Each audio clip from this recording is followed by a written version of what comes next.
El secreto todavía ocultado. El secreto de Fátima, el tercer secreto, algunos lo llaman el cuarto, por Christopher A. Ferrara. Capítulo 1. Estas son lecturas que rompen esquemas mentales de personas católicas. Se titula Una revelación privada. Al enfrentarnos a la controversia surgida entre Antonio Socci y el cardenal Bertone en razón del tercer secreto de Fátima, debemos liberarnos de esa banal objeción según la cual el mensaje de Fátima sería solamente una revelación privada, en la cual los fieles podrían creer o no según su agrado, dados los hechos y las circunstancias que rodean al hecho de Fátima. Tal afirmación es simplemente ridícula. Así como para las partes restantes del mensaje de Fátima, el tercer secreto fue confiado en 1917 por la Santísima Virgen María a los pastorcitos Lucía dos Santos y sus dos primos Francisco y Jacinta Marto. En una serie de apariciones cumplidas el 13 de 6 meses consecutivos en un campo llamado Cova da Iria, vecino a Fátima en Portugal. Las apariciones de la cova culminaron con el gran secreto que la Virgen reveló a los niños el 13 de julio de 1917. El tercer secreto no es más que una expresión popular que identifica lo que en realidad es la tercera parte del gran secreto, a su vez comúnmente llamado el mensaje de Fátima. A pesar de que haya más en el mensaje de Fátima integral, el gran secreto se puede considerar como el núcleo. Por su propia definición, el mensaje no es privado, sino un llamamiento dirigido al mundo entero. Si bien la Virgen María eligió a 3 niños para entregarlo, en consecuencia, Lucía imploró a la señora vestida de blanco hacer un milagro de manera que todos crean que se nos aparece, porque las autoridades anticlericales del lugar y otros críticos de la época se burlaban de las apariciones, acusando a los niños como mentirosos e impostores. Es un hecho histórico que Lucía y sus primos, en un cierto momento, fueron literalmente raptados y llevados por la fuerza a la prisión por el alcalde masón de la vecina Ourem, sede del distrito judicial local. Los niños fueron amenazados de tortura y de muerte si no se retractaban de lo que decían haber oído y visto en la cova, pero los 3 se rehusaron a hacerlo y así el alcalde, luego de 2 días de prisión, los dejó ir para hacer callar a todos los que criticaban y perseguían a los niños. La Santísima Virgen prometió que el 13 de octubre, fecha de la última aparición en la cova, habría de realizar un milagro para que todos crean. Un milagro sin precedentes en la historia. El 13 de octubre de 1917, no obstante una lluvia torrencial, una multitud de 70.000 personas se reunió junto a la cova para asistir al primer milagro público preanunciado en la historia del mundo, y al primer milagro que el cielo haya jamás concedido para corresponder a un desafío de los enemigos de la Iglesia. El milagro del sol. Exactamente en el momento previamente anunciado, al mediodía, hora solar, tuvo inicio el milagro. En los 12 minutos siguientes el sol danzó en el cielo, despidiendo una increíble variedad de colores que transformaban el escenario de la campaña. Luego el sol se precipitó en dirección de la multitud aterrada, secando instantáneamente el fango del campo y los vestidos de los presentes que estaban completamente empapados por la lluvia, para volver finalmente a su lugar en el cielo como conclusión del fenómeno. La cantidad de energía solar necesaria para un hecho así hubiera incinerado a todos los presentes, pero ninguno fue herido. Al contrario, en aquel momento ocurrieron numerosas curaciones milagrosas y, cómo no creerlo, inmediatas conversiones entre los presentes. El obispo de Fátima Leiria, don José Alves Correia da Silva, escribió posteriormente: este fenómeno, que ningún observatorio astronómico registró y por lo tanto no fue natural, lo presenciaron personas de toda posición y clase social, creyentes y ateos, periodistas de los principales diarios portugueses y individuos a kilómetros de distancia, lo que desvanece toda explicación de una ilusión colectiva. Uno de esos testimonios a distancia fue nada menos que el del poeta y literato portugués Alfonso López Vieira, el cual, olvidándose de las apariciones de Fátima, las recordó de manera espectacular cuando asistió desde la terraza de su casa a más de 40 kilómetros de la cova. Por razones de espacio, no podemos proporcionar aquí todos los voluminosos testimonios concernientes al milagro del sol informados en las actas de la investigación diocesana, que llevaron a la aprobación eclesiástica de la devoción a la Virgen de Fátima y a su mensaje, así como la difusión del mismo en toda la Iglesia católica. Será suficiente recordar que hasta Hollywood, en conocimiento del milagro, produjo en su época un largometraje, The Miracle of Our Lady of Fatima, un film de gran éxito, aún hoy muy popular. ¿Cuál es el gran secreto de Fátima? ¿Cuál es el gran secreto que la Santísima Virgen confió a los 3 niños y cuyo contenido continúa suscitando controversias aún en nuestros días? Como explicó Sor Lucía en su tercera memoria, escrita en 1941, cuando finalmente puso por escrito el texto del mismo, el secreto consta de 3 partes distintas, de las cuales voy a revelar 2. En otras palabras, en el interior del gran secreto hay un primero, un segundo y un tercer secreto. En su memoria, Lucía reveló solamente el primero y el segundo. El primer secreto es la visión del infierno. Nuestra Señora nos mostró un gran mar de fuego que parecía estar debajo de la tierra. Sumergidos en ese fuego, los demonios y las almas, como si fuesen brasas transparentes y negras o bronceadas, con forma humana que fluctuaban en el incendio, llevadas por las llamas que de ellas mismas salían, juntamente con nubes de humo que caían hacia todos los lados, parecidas al caer de las pavesas en los grandes incendios, sin equilibrio ni peso, entre gritos de dolor y gemidos de desesperación que horrorizaba y hacía estremecer de pavor. Los demonios se distinguían por sus formas horribles y asquerosas de animales espantosos y desconocidos, pero transparentes y negros. Esta visión fue durante un momento, y gracias a nuestra buena Madre del Cielo, que antes nos había prevenido con la promesa de llevarnos al cielo, en la primera aparición. De no haber sido así, creo que hubiésemos muerto de susto y pavor. Pero la señora vestida de blanco no dejó que los niños permanezcan en espanto y terror. Ella inmediatamente explicó la visión que los niños recién habían tenido, un hecho que será de fundamental importancia en nuestro estudio sobre el tercer secreto, y luego les entregó el segundo secreto. Inmediatamente levantamos los ojos hacia Nuestra Señora, que nos dijo con bondad y tristeza: «Visteis el infierno a donde van las almas de los pobres pecadores, para salvarlas. Para ello, Dios quiere establecer en el mundo la devoción a mi Inmaculado Corazón. Si se hace lo que os voy a decir, se salvarán muchas almas y tendrán paz. La guerra pronto terminará. Pero si no dejaren de ofender a Dios, en el pontificado reinado de Pío XI comenzará otra peor.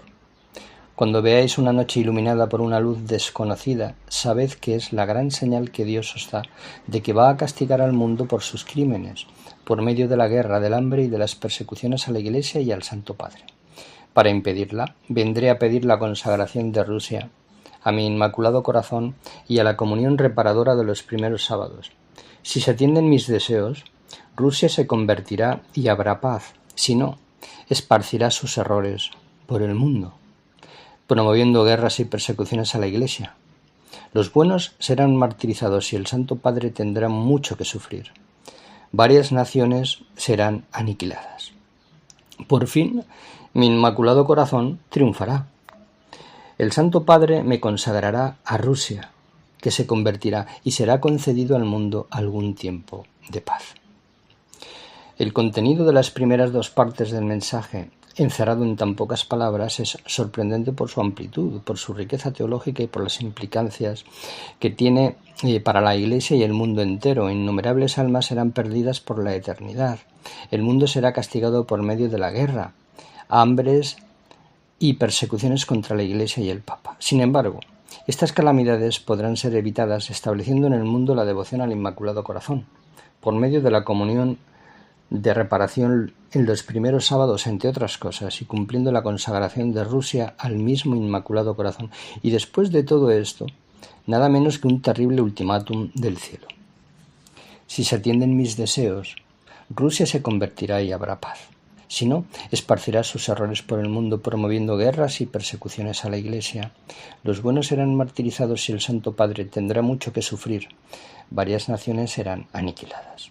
Al fin, sin embargo, la promesa de la misericordia de Dios. Por fin mi Inmaculado Corazón triunfará. El Santo Padre me consagrará a Rusia, que se convertirá y será concedido al mundo algún tiempo de paz. Sabemos ya, obviamente, que cada una de las calamidades predichas por la Santísima Virgen en las dos primeras partes del Gran Secreto, a excepción de la última, aniquilación de naciones, ya se han verificado. La Primera Guerra Mundial ha concluido, la Segunda ha trastornado al mundo entero. Rusia ha difundido sus errores, entre ellos el comunismo internacional en todo el mundo. Ha habido persecuciones contra la Iglesia, los buenos han sido martirizados y el Santo Padre ha sufrido mucho. El cumplimiento de todas estas predicciones testimonia la autenticidad del mensaje, tal vez aún más eficazmente que el propio milagro del sol, porque la naturaleza misma de la profecía verdadera es que predice infaliblemente lo que debe aún ocurrir. ¿Una consagración incumplida? Jacinta y Francisco murieron poco después de las apariciones. También esto lo predijo la Santísima Virgen.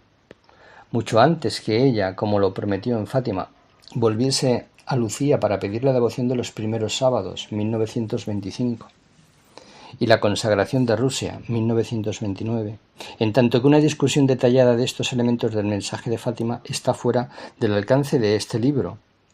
No debemos olvidar la consagración de Rusia. Sochi, que representa un importante sector en el interior de la Iglesia, sostiene que la consagración de Rusia aún no se ha cumplido.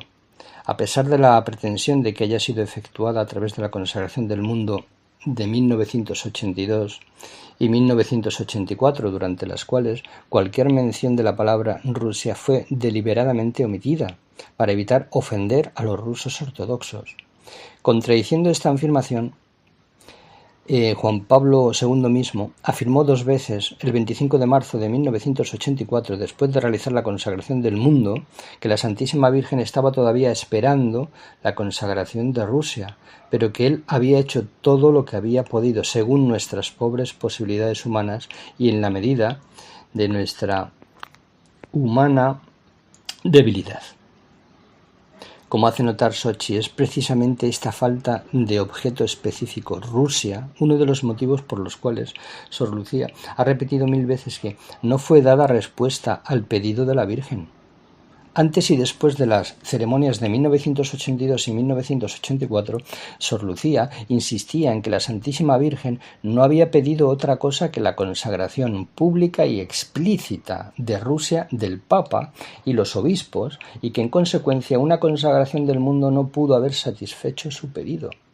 La pretensión del cardenal Bertone, según la cual Sor Lucía, durante algunas entrevistas privadas y no grabadas, habría cambiado imprevistamente su testimonio respecto a este asunto, representa por sí una controversia aparte, cuyos detalles no se pueden explorar en este libro. De todos modos, es innegable que una consagración referida a Rusia deba mencionar esa palabra Rusia, como escribiera el doctor David Allen White. Querer consagrar Rusia y ni siquiera mencionar Rusia sería como publicar una receta de carne asada sin mencionar la palabra carne. En consecuencia, si el mensaje de Fátima es tomado seriamente como es debido, el mundo está actualmente bajo el ultimátum de la Virgen. Consagrar a Rusia o de lo contrario sufrir el aniquilamiento de naciones y la pérdida de innumerables almas para toda la eternidad. El ascenso de Vladimir Putin como dictador militar y neoestalinista de Rusia, un hecho notado hasta por el New York Times, debería hacernos evidente la relación intrínseca entre lo que Sochi define como el mensaje de advertencia del tercer secreto y la consagración de Rusia. Volveré sobre este asunto en el capítulo 12. La Iglesia da su máxima aprobación. Lucía, convertida en monja carmelita en 1948, murió el 13 de febrero de 2005 en el monasterio carmelita de Coimbra, Portugal, a la edad de 97 años. Desde aquellos días dramáticos en la cova de Iria, el mensaje a ella entregado ha sido considerado como digno de credibilidad por una serie de papas. El Papa Juan Pablo II, que atribuía a la intervención de la Virgen de Fátima su salvación del atentado del 13 de mayo de 1981, precisamente en el aniversario de la primera aparición, a través de una serie de actos pontificios, quitó definitivamente estas apariciones de la categoría de las llamadas privadas. Por otra parte, beatificó a Jacinta y Francisco en mayo de 2000. Proclamó día de su fiesta el 20 de febrero. Elevó la fiesta de la Virgen de Fátima del 13 de mayo a los altares en todas las iglesias del mundo, incluyéndola en el misal romano, y en fin, declaró en el lugar de las apariciones en 1982 que el contenido del llamado de Fátima está tan profundamente radicado en el Evangelio y en toda la tradición que la Iglesia se siente interpelada por ese mensaje. Y más, las oraciones del mensaje, oh mi Jesús, etc., fueron incorporadas al rosario, mientras que la devoción de los primeros sábados está difundida en toda la Iglesia. A la luz de estos hechos y de estas circunstancias, Sochi ha resumido la mejor aproximación que todo católico debería tener frente al mensaje de Fátima.